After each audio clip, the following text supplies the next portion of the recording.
Profesora Marlene, muy buenas noches. Este es el video concerniente a la actividad número 1, en la cual vamos a tratar diferentes temas como qué es la información, cuáles son sus tipos, sus principales características, la recuperación de información, su desarrollo histórico, contextualizado desde la ciencia de la información y desde la sociedad de la información. Como primer punto, tenemos que la información es el significado que le otorgan las personas a las cosas, pues los datos se perciben mediante los órganos de los sentidos, quienes los integran en el cerebro de las personas y generan la información necesaria para acceder al conocimiento basado en la experiencia de cada uno de los individuos que conllevan dentro de sus diferentes actividades cotidianas que aseguran la existencia social. Es decir, la información se puede entender como la significación que adquieren los datos como un resultado de un proceso consciente e intencional de adecuación de tres elementos fundamentales: los datos del entorno, los propósitos y el contexto de aplicación, la estructura del conocimiento del sujeto, los cuales transitan obviamente por dos momentos claves: cuando la mente humana asimila, procesa e interpreta, transformándola en conocimiento, y cuando se registra en una manera documental que actúa como fuente de información mediante el lenguaje que cada una de las sociedades posee en el momento. Como tipos de información podemos rescatar los siguientes: información privilegiada, información pública, información confidencial, información externa, información interna e información personal. Teniendo en cuenta, claro está, si miramos la fuente, también los podemos catalogar en fuentes de información primarias, fuentes de información secundarias y fuentes de información terciarias. Sus características como tal. Tenemos que la información, una característica clave es la exactitud. Esta debe reflejar el evento al cual se refiere y el sistema de medición expresado con poca o mínima variabilidad. Objetividad.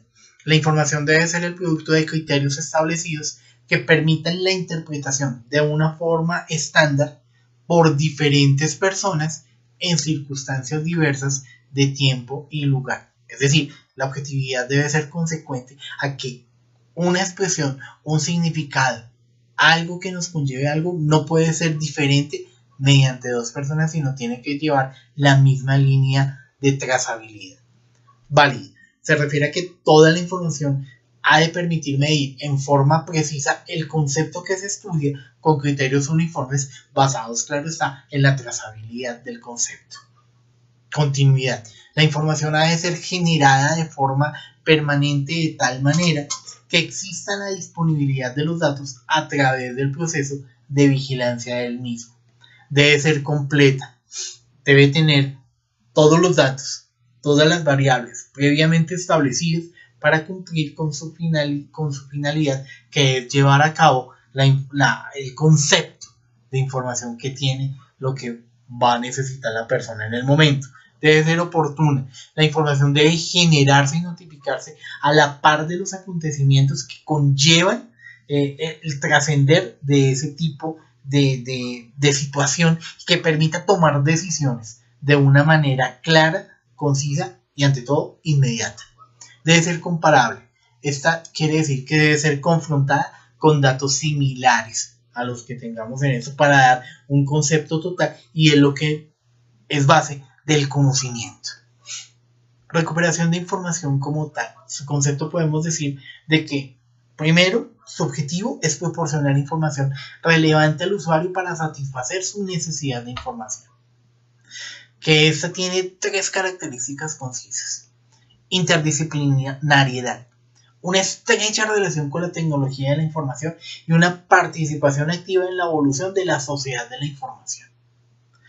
Ahora, el proceso de recuperación de información como tal se lleva a cabo mediante consulta a la base de datos, donde se almacena una información estructurada mediante un lenguaje de interrogación adecuado. Ahora bien, dentro del marco histórico como tal, de la definición de recuperación de información, hay un total concepto de los autores en los cuales nos dicen que el objeto de la recuperación es proporcionar información relevante al usuario para satisfacer su necesidad de información. Teniendo en cuenta esto y mirando los grandes corrientes que se han dado de los autores que han dado su respuesta a la misma, tenemos dos corrientes. La primera son aquellos que consideran la recuperación simplemente como un proceso de búsqueda de la información como tal. Y la segunda son aquellos que consideran en un contexto mucho más amplio, englobando lo que es tanto la búsqueda como la representación y almacenamiento de la información. Ahora, estas dos tendencias, estas grandes tendencias, se pueden globalizar a los tres tipos de audiencia, tanto a nivel académico como profesional en tres ciencias. Primero, la biblioteconomía, que es la Library Science, la ciencia de la información, que es la Information Science, y la informática, que es el Computer Science. Es decir, en todo esto nos confirma la naturaleza interdisciplinar del campo de la recuperación de información, al menos en estas áreas. Ahora bien, ¿cómo se hace un proceso de recuperación de información como tal? Los procesos de recuperación de información como tal comienzan cuando tenemos un usuario que tiene una necesidad de información concerniente a un tema específico y la quiere resolver, bien sea por sí mismo o puede acudir a un intermediario o especialista en información. Mediante una entrevista, el intermediario conceptúa qué es lo que necesita la persona para traducirlo en el lenguaje utilizado por un sistema de recuperación de información específico de donde se encuentre o de donde haya ido nuestro usuario a solicitar esa información. Teniendo en cuenta estos parámetros, él parametriza la información del sistema de recuperación de información y el sistema le arroja resultados que conllevan o que desarrollan la búsqueda de información que necesita el usuario. Ahora bien, ese proceso culmina ¿de qué manera?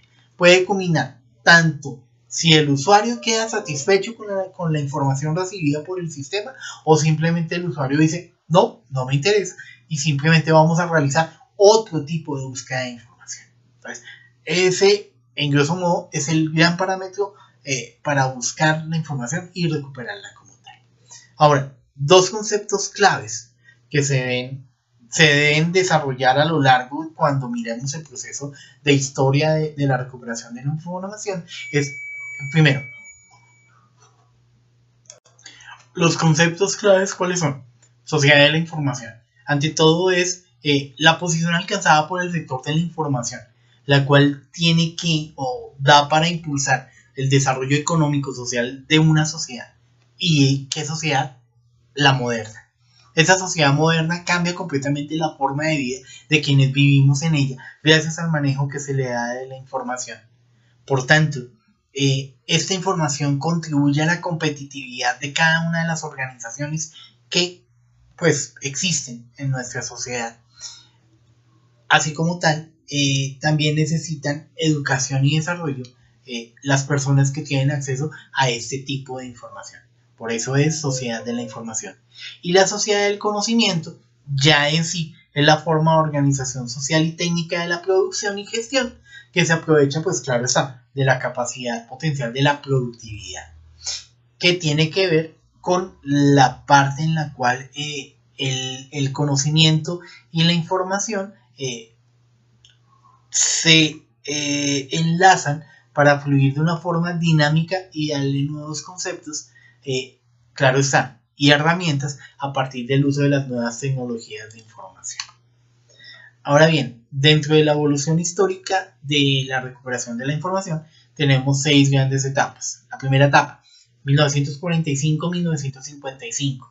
Tenemos en cuenta que se inicia la recuperación de la información con un artículo publicado por Bush en el año 1945, en la cual destaca la necesidad de almacenar, conservar y recuperar la información de una manera en la cual se debe asociar al pensamiento humano, a la forma como el cerebro piensa, cómo el cerebro actúa. Esta teoría se redujo, se mezcló en una máquina llamada Memex, la cual obviamente nunca fue construida, pero sin embargo su teoría sentó las bases de lo que en un futuro se denominó como sistemas de hipertexto. Ahora bien, dentro de los procesos, dentro de los sistemas, ¿verdad?, manejados por las bibliotecas de ese momento, habían encabezamientos de materias o códigos de clasificación para describir el contenido del documento.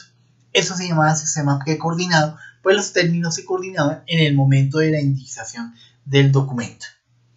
Ahora, llegado con la amplitud de información y la cantidad de documentos que se iban desarrollando, estos sistemas se denominaron sistemas postcoordinados, pues la combinación de términos se realizaba en el momento de la búsqueda y no de la indiciación. Los términos índice se asignaban de una forma individual, correspondiendo cada entrada a un solo término, y esto se denominó unitampers. Teniendo en cuenta esto, hacía una falta de interacción entre las búsquedas y había una consecuente aceleración en el retraso en el tiempo para obtener los resultados, pues se podía malinterpretar la verdadera necesidad del usuario, pues las búsquedas eran realizadas por personas que no tenían contacto con el individuo que necesitaba la información. Tenemos en cuenta de que en el año 68 se realizó el primer servicio bibliográfico, que fue MEDIARS, Medical Literature Analysis and Retrieval System, y se desarrolló RECON, que es un software de recuperación de la NASA.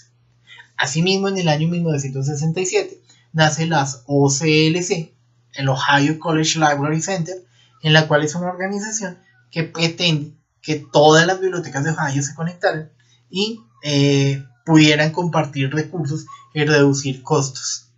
La idea funcionó y actualmente sirve a más de 57,000 bibliotecas en 122 países del mundo. A nivel de investigación, se empezó a trabajar la automatización de la indiciación como tal.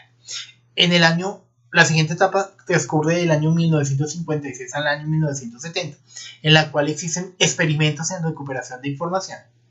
Y arrancó en el año 58 la Conferencia Internacional sobre Información Científica, que dio las pautas para realizar la recuperación de información como la conocemos hoy en día, teniendo en cuenta varios aspectos dentro de la misma organización de los documentos, como su almacenamiento y búsqueda de la información, en la cual se dieron a conocer dos grandes pautas. La primera, se identificaban problemas intelectuales y consideraciones de equipamiento en el diseño de nuevos sistemas, y la segunda generaría una posibilidad de una teoría general de la recuperación de la información.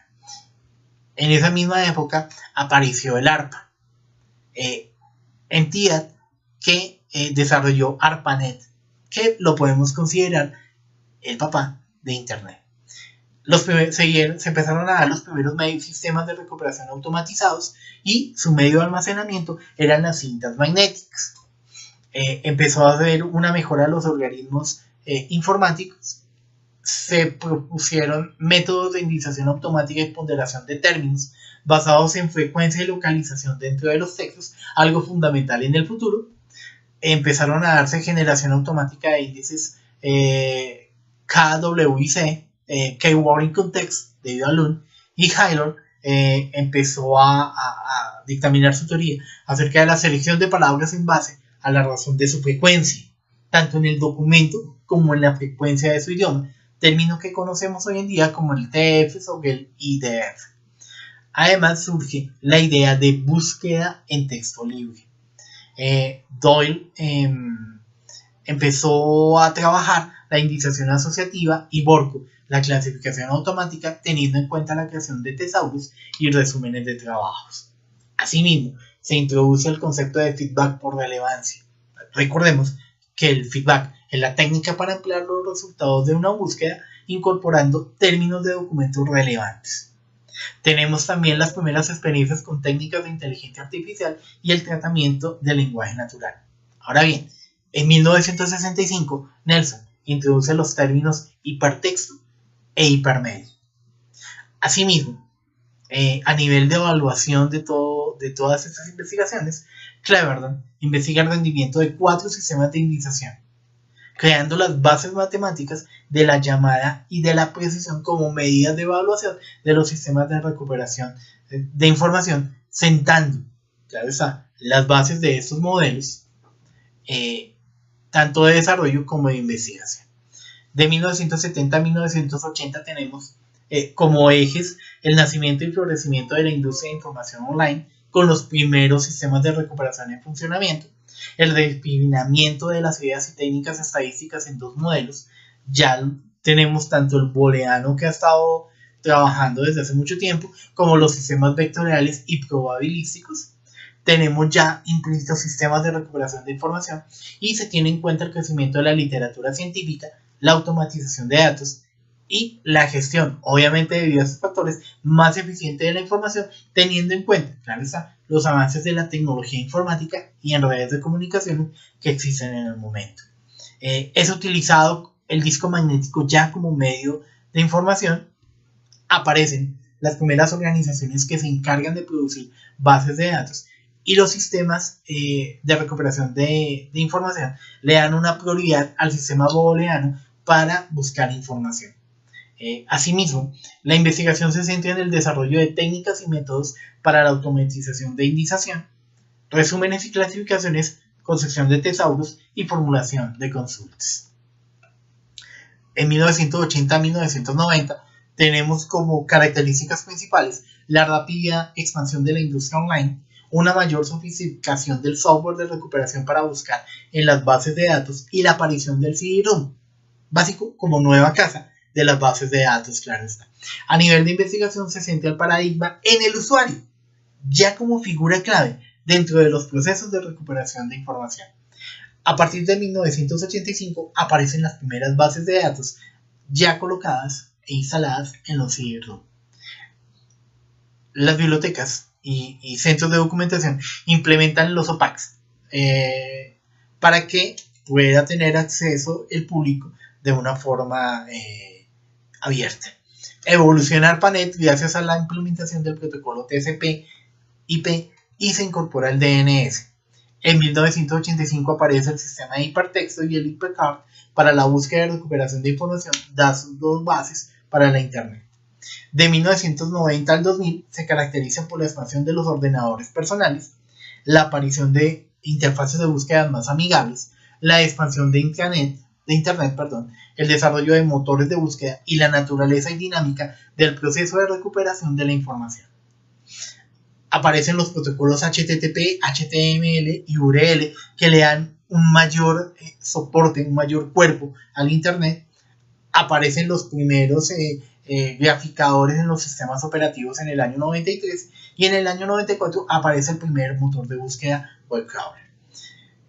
Debido al surgimiento de Internet aparece uno de los grandes problemas, que es la existencia de un gran porcentaje de datos volátiles distribuidos de gran volumen, no estructurados y redundantes, cuya calidad era cuestionable, datos heterogéneos y datos duplicados. Y arranca en ese momento la interacción del usuario con el sistema de recuperación de información. El comportamiento del usuario también en la búsqueda, y empiezan a tener interfaces de usuario siguiendo protocolos que tienen que ver con la estructura de datos.